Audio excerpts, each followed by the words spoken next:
Good day, everyone. So I will discuss to all of you human person as an acting subject.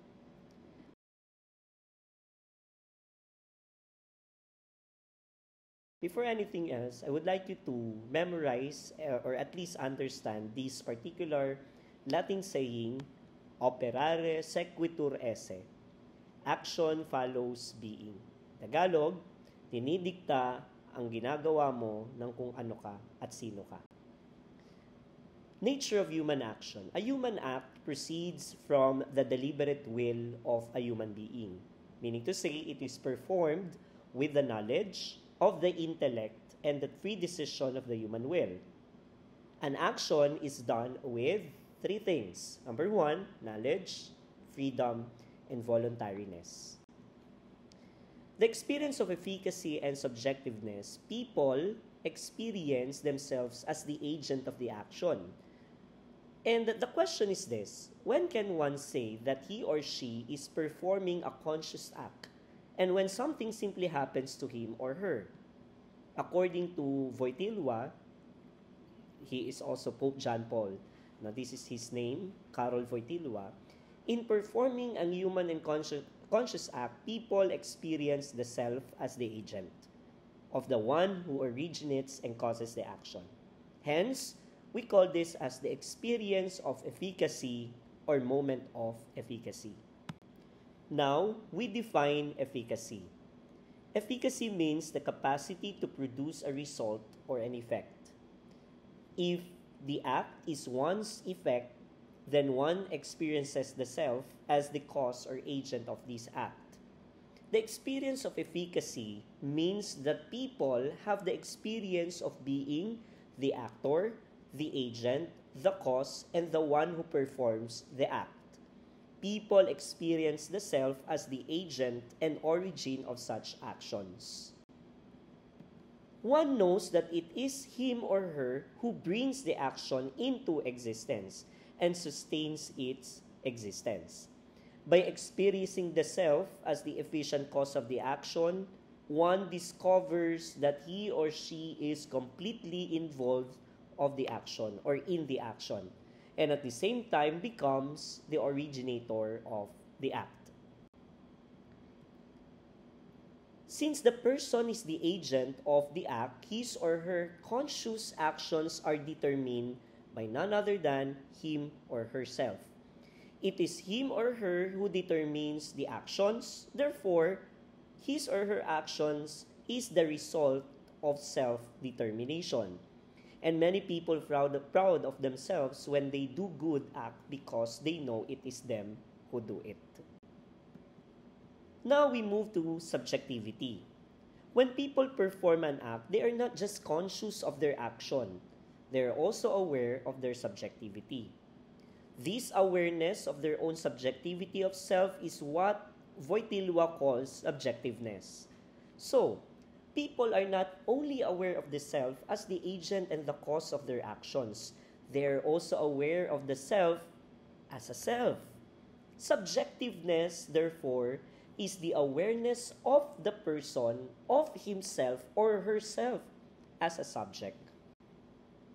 Now, we move to human acts and acts of man. I have two questions. What makes an action human in nature and what is it to be human? Human acts, in Latin, humana acta, involves three things: knowledge, consent, and freedom.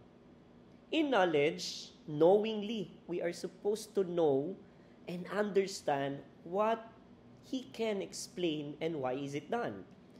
So, the agent understands, as what I have said, the agent understands what he or she can explain and why is it done. For the consent, willingly the agent acknowledges that the act was done because one wanted to and voluntarily decided to. For freedom, the agent is not under the influence of external force, meaning to say, freely done. Okay? Next, human acts, as what I've said in Latin, humana acta, human acts are acts that man does as a man of which he is properly the master.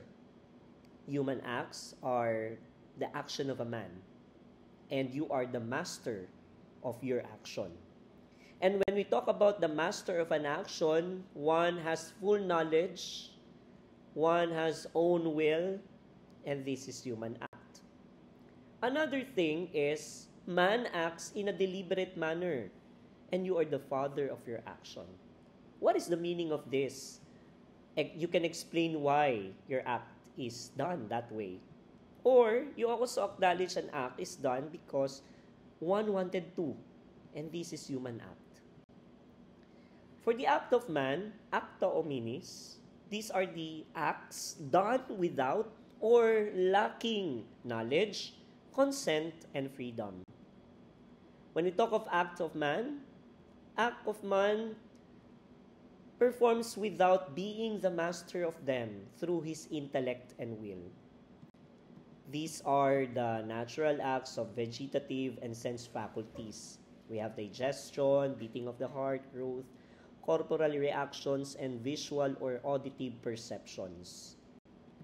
These are the acts these acts will become human act if performs under the direction of the will. Example, when we intently look at something for pleasure and arousal. Acts of person who lacks the use of reason, such as children or insane persons. Okay? Another is an act or acts of person who are asleep or under the influence or hypnosis, alcohol, other drugs. In some cases, there may be degree of control by the will, and there is directly in the responsibility of the cause of the loss of control as voluntary. Example, using drunkenness as an excuse, still, there is culpability in you. In short, may pananagutan ka pa rin, may responsibilidad ka pa rin. At hindi dapat ginagamit ang excuse, ang sobrang kalasingan para gumawa ng hindi tama. Act of man, we can define it as quick, merely automatic reactions called primo-primi acts, reflex, and nearly instantaneous reactions in which the will does not have time to intervene. These are acts performed under violence or threat of violence, includes physical or moral violence. What makes an act human in nature? The use of what makes man a man?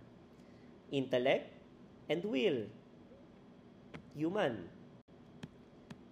Intellect is the capacity to know what is true. Will, the capacity to decide and pursue what is good.